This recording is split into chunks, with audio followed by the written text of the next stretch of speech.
Well, this here is the all-new Maruti Suzuki Swift, and I'm really excited to drive this car today because when I test drove the last version of this car, I said that this is all the premium hatchback that you will ever truly need. So is that a statement which also holds true for the new version of the car?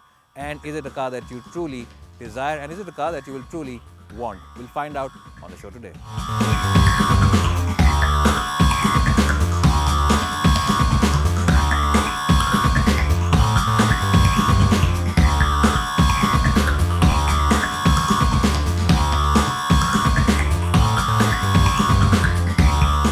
Well, as soon as you enter the cabin of the new Swift, you will be greeted by these new seats on this car, which are really snug and are very, very comfortable. In fact, I would stretch out my neck and say that the seats on the new Swift are the best in this class. The support for the lower back is excellent. The support for your under thighs is excellent.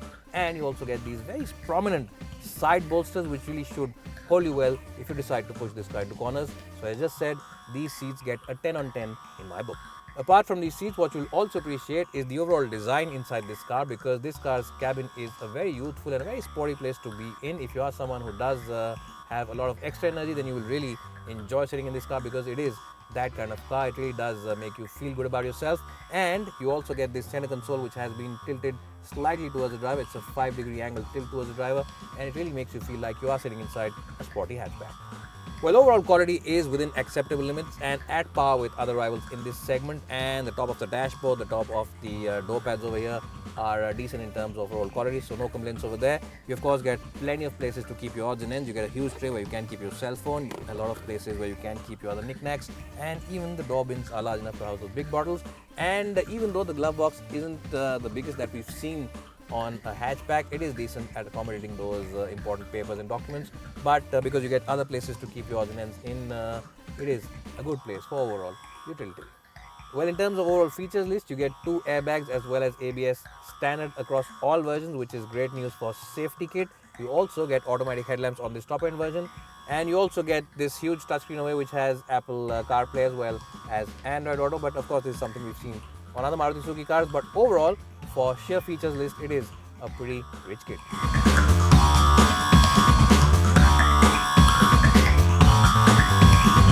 Well, so here I'm in the back seat of the new Swift, and I'm very happy to report that knee room is very good inside this car. In fact, compared to the old car, this car feels a whole lot better. Headroom also is more than sufficient for even someone who is about 5'10", for reference. And as always, I have adjusted the front seat for my height and driving position. There is loads of place below the front seats as well. And as I just said, knee room now is at par with other rivals in this segment and very good compared to the last generation car. It is at par with its main rival, the Hyundai i20. Now, Maruti Suzuki has also widened this car marginally, so you can feel that space here. Having 3 occupants over here should not be a problem at all for those long journeys.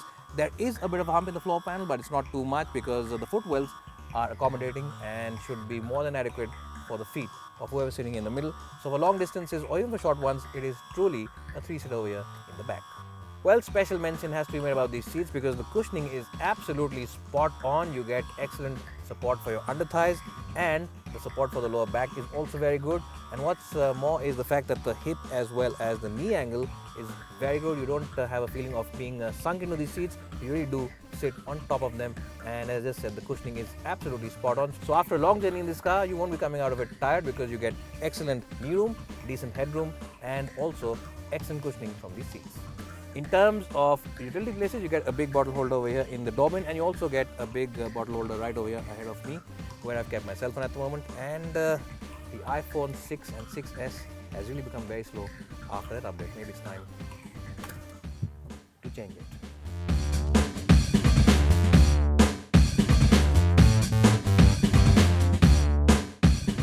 Well, so in terms of boot capacity, the new car comes with a 268-litre boot, which is a lot better than the outgoing car.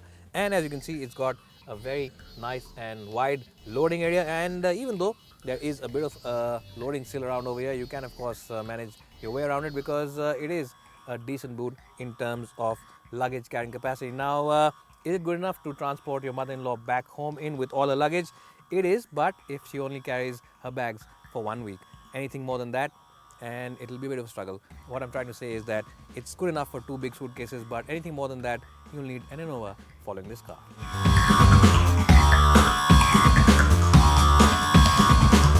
So the new Swift is good to look at, it's good to sit in, and it has a rich features list. But how is it to drive?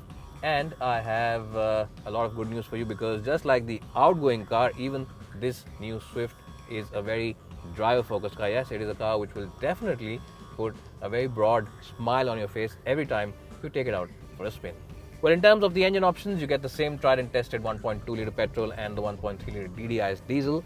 But what Maruti have managed to achieve is improve refinement even further. And how have they done that? Well, they've added a lot of sound deadening material, new materials inside the engine bay, and the engine and the cabin, in fact, definitely feels a lot more quieter than the outgoing car. And even when you are revving this engine hard, both the diesel and the petrol, the cabin remains well isolated from all the noises on the outside. Now, in terms of overall power delivery, the output figures are pretty much the same, but one area of big improvement is the fuel efficiency. The petrol engine delivers 22 kpl, while the diesel one will deliver in excess of 28 kpl, making it one of the best engines for sheer fuel efficiency. And these are figures for both the manual as well as the automatic, which shows you how well Maruti have managed to tune both the engines. Well, so the engine might be the same and the power output of the cars might be the same, but a new addition, of course, now is the introduction of the AMT gearbox on both the diesel and the petrol. And I have to say that with the launch of each new AMT car, Maruti's AMT gearbox seems to be improving. This one on this car doesn't feel like an AMT, it feels like a traditional automatic gearbox. And why do I say that? Well, simply because the gear shifts are very good. They're a lot more smoother than they have been in the past on other AMT cars from Maruti. And the downshifts, the upshifts, and even when you are using it in the manual setting, everything seems to work really well and feels a lot more smoother and a lot more jerk-free than the last versions of these cars. Well, one thing that most buyers will truly enjoy is the steering wheel. Now, it is a very light setup for the city, because a lot of people prefer this light steering wheel. They don't want those heavy feeling steering wheels. But that said, it doesn't feel nervous when you take it out on the highway. The grip level is very good. The communication, the feedback that the steering wheel gives is really confidence inspiring. And even when you are pushing this car into corners, there's hardly any body roll, because the suspension has been stiffened up a bit, and it does feel like a proper sporting hatchback. It's a car which really has a lot of driver involvement about it, and it is a car which will definitely put a smile on your face. Well, not only is the steering wheel light on this car, you also get a very nimble chassis, and it's a car which simply loves to change lanes very quickly. It's a car which you will definitely enjoy taking out on the track. And what you'll also enjoy is the fact that the steering wheel has very, very good feedback. It's a crisp steering wheel, and I have really enjoyed it. It's a nice car to drive. It's a car which you will definitely like pelting around in those hilly sections of the mountains. Well, the manual gearboxes remain exactly the same, and the clutch setup also remains the same. So you get a light clutch on both the diesel and the petrol. And talking about the engines, I think the 1.2-litre K-series engine really is the pick between these two engines. Not only is it very good in terms of fuel efficiency, it's excellent for refinement, and its low-end responsiveness really makes it the better car to drive in the city. The diesel one, of course, is better for fuel efficiency, but it is now starting to become a little noisy inside the cabin, even though this car is definitely better than the outgoing Swift in terms of the noise isolation. So choosing between the diesel and the petrol, which one should you go for? I think the pick of the range now is the 1.2-litre petrol engine, because it is supreme in terms of refinement. It's also very good in terms of power delivery, especially towards the lower end of its band, making it a very good car for driving in the city. Well, what buyers will also appreciate is the fact that you get excellent visibility all across, and you get a good view from the back window as well. And even the view from the side view mirrors is pretty decent, so visibility isn't a concern on this car. You also set up nicely perched up, because you get these high set seats, and these seats really do deserve special mention, because these seats are very relaxing and they're really comfortable. And on a long journey, you will come out of this car feeling rather comfortable and not tired in the least, because of these seats and this nice driving posture. Well, overall, in terms of ride and handling, I've always said that Maruti Suzuki engineers really find the best mix between sporty handling as well as a comfortable ride, and it's no different with the Swift. Yes, the suspension setup has been tuned more for handling and agility, but that said, this car never feels uncomfortable on the highway or even in the city, and you can easily negotiate over those badly patched up roads as well as those rumble strips without having to worry about them entering the cabin. And you will really enjoy taking this car out on the highway, because this car definitely feels a lot more stable than your last girlfriend did when you are driving it on the highway, and gives you a sense of reassurance and confidence when you're driving down doing speeds of about 90 or 100 kph. Well, so overall, is there any major negative about this car? Well, to be honest, I haven't managed to find anything which can be termed as a deal breaker, and the new Swift really is the total package.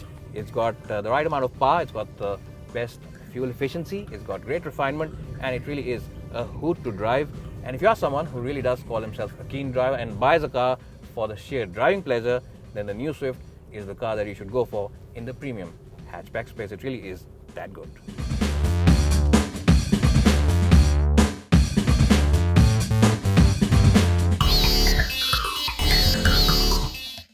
Well, so I'll end this video review by answering the question that I started this review with, and that is that this is still very much a car that you will both need as well as want.